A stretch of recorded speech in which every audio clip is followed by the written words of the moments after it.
So these are the signs to look for to see if your gut is actually healing. And if your gut function is not like this, then you need to go through a gut reset process and a diet reset.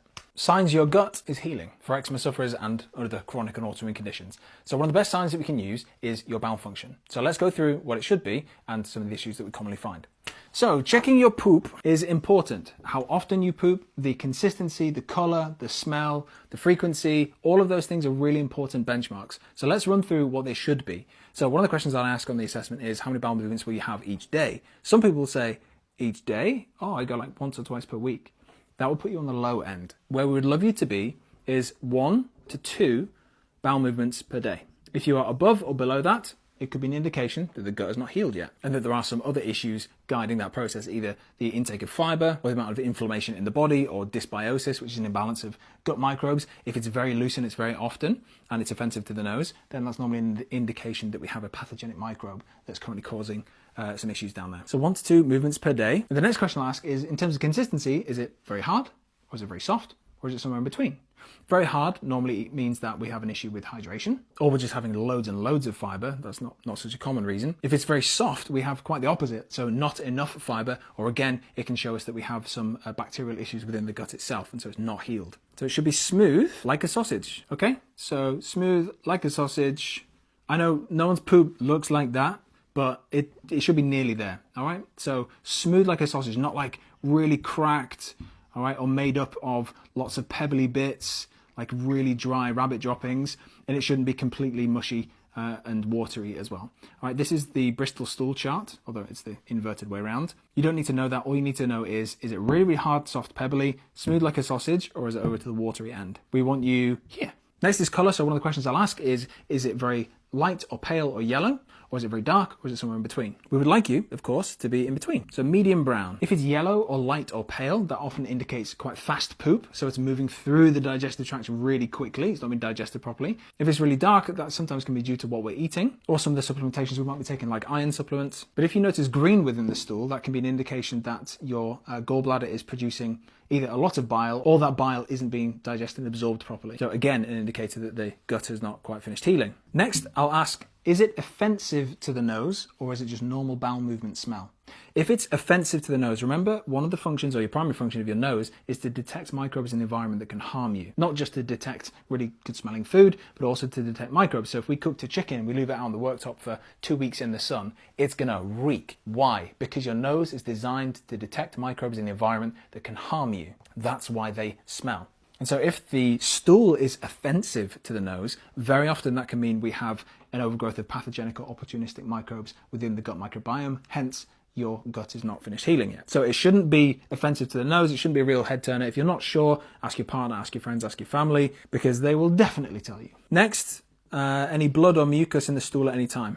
Okay, blood in the stool, it's a serious thing, especially if it's fresh blood and there's a lot of it throughout the stool. Okay, so not just a few speckles at the end or on the tissue, all right, but actually in the stool itself, that can indicate intestinal bleeding, either ulcerative colitis, development of Crohn's, those issues where the gut lining starts to actually break down and blood starts to make its way into the stool.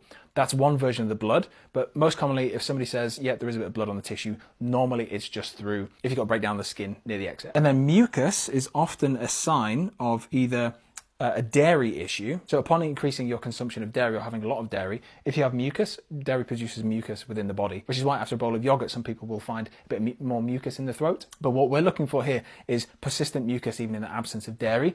That normally indicates gut dysbiosis, specifically over on the pathogenic side, the not good microbes. Next is your shape. So if you were to stand sideways, okay, would you look like this with a sleek side profile, or would you notice a pronounced, almost distended belly? Okay, especially with gluten or with women on their approach to their menstrual cycle, they get a lot of this. And so very often this is associated with that gut-based inflammation, either a food sensitivity, increased inflammation, bacterial dysbiosis. And this is especially prevalent in children. If you do have a child and they do have eczema, turn them to the side, have a look at their belly. If it's not flat and it's quite protruded like this, we know it's the gut, it's not healed yet, and that's our main point of intervention. Next one is wind. So would you say that you are more windy than most, or about a normal amount. Okay, there is about a normal amount, especially if you have a good amount of fiber within the body, within the diet, sorry. So wind is a good benchmark. If you increase the amount of fiber and you do like a rotation protocol that we do in the program for eczema, if you do one of those rotation protocols and you increase the amount of soluble fiber and non-soluble fiber, and wind increases, normally it's because we haven't caught up with the amount of beneficial microbes within the gut. So we need to increase that probiotic because they're the microbes that will break down those fibers and ferment them properly, rather than just leaving them to degrade within the gut, which produces the wind. So check your wind. And then moving upwards, so not specifically the gut area,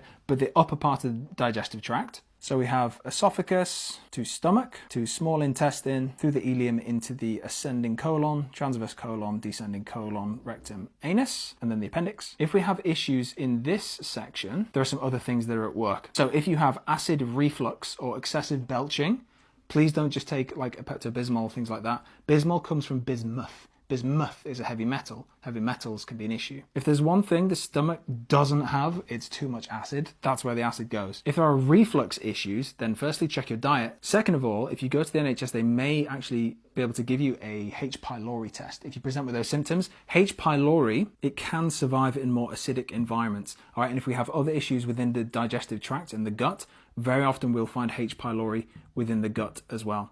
We need to take something for that. In the natural medicine world, we'll use mastic gum as a way to get rid of the H. pylori, but very often it's not just that microbe. There are others within there, and so doing a full gut reset as per the protocol is the way to go. And one other thing here with the stool is whether it floats or not. If it floats, it means that there are fats and oils in the stool that haven't been either broken down or absorbed properly. So if they're not being broken down properly, it's either because we're having a lot of fat or the bile production is not sufficient enough to break down those fats and oils, or that those fats are being broken down, but because of the gut lining inflammation and issues in there, it's not absorbing that fat through into the body. And there's some of the reasons why it floats.